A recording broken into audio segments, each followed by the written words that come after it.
Bismillahirrahmanirrahim. Assalamualaikum warahmatullahi wabarakatuh.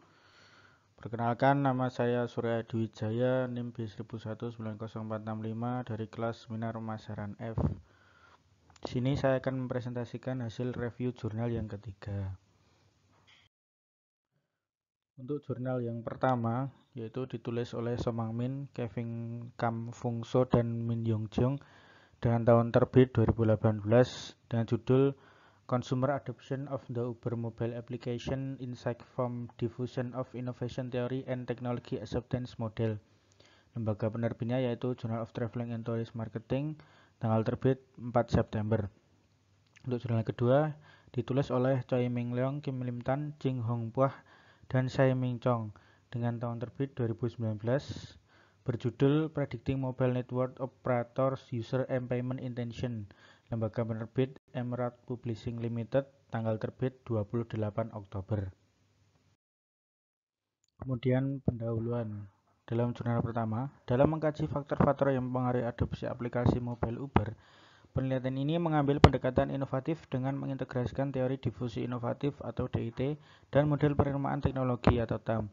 DIT dikenal berguna dalam memahami karakteristik inovasi tertentu menurut Rogers dan Schumacher 1983, dan TAM mengenali faktor kunci yang mempengaruhi penerimaan inovasi baru.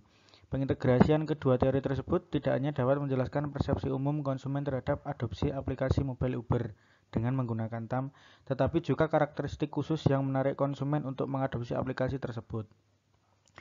Kemudian untuk jurnal kedua, tujuan penelitian ini bertujuan untuk mengetahui niat menggunakan layanan pembayaran mobile atau M-Payment di Sarawak, Malaysia.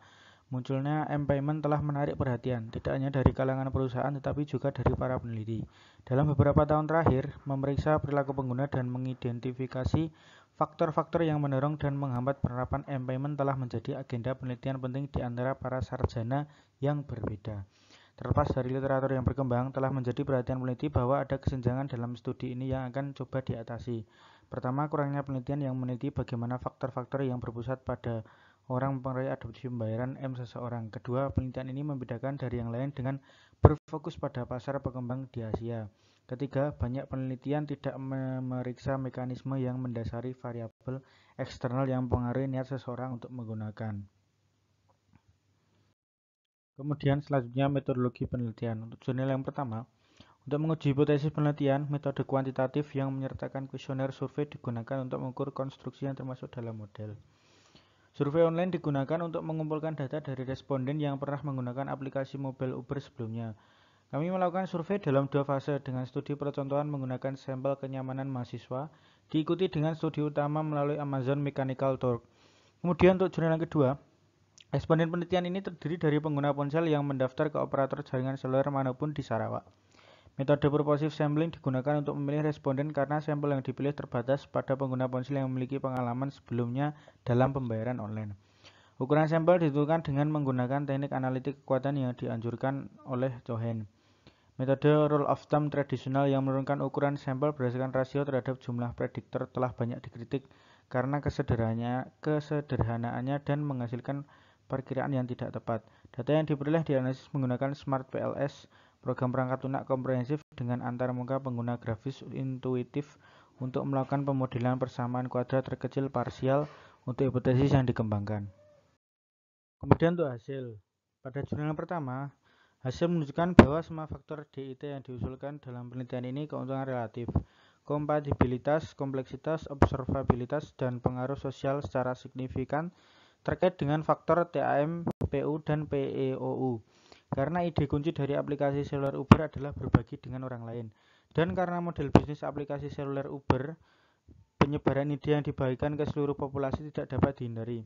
Oleh karena itu, penelitian ini menggabungkan elemen kunci difusi inovasi untuk lebih memahami adopsi aplikasi seluler Uber.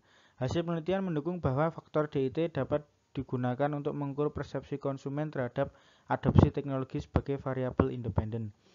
Kemudian untuk jurnal yang kedua, dalam penelitian ini ditemukan bahwa yang pertama, kemudahan pembayaran komersial yang berbeda menggunakan satu universal gateway.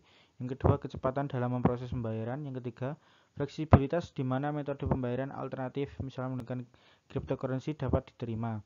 Yang keempat, mobilitas di mana gateway dapat diakses di lokasi geografis yang berbeda.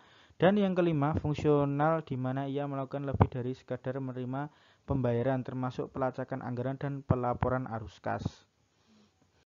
Kemudian untuk pembahasan dalam jurnal pertama, temuan penelitian ini menunjukkan bahwa ketika konsumen memperhatikan bahwa ada keuntungan relatif, kompatibilitas, observabilitas, dan pengaruh sosial dalam menggunakan aplikasi seluler Uber, mereka secara positif mempengaruhi PU dan PEOU dari aplikasi seluler.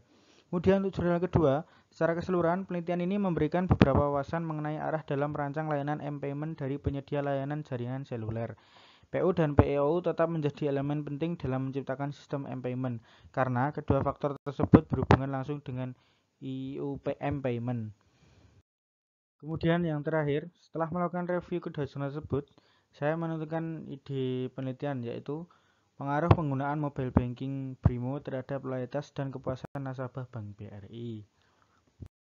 Sekian presentasi dari saya, apabila ada salahnya mohon dimaafkan.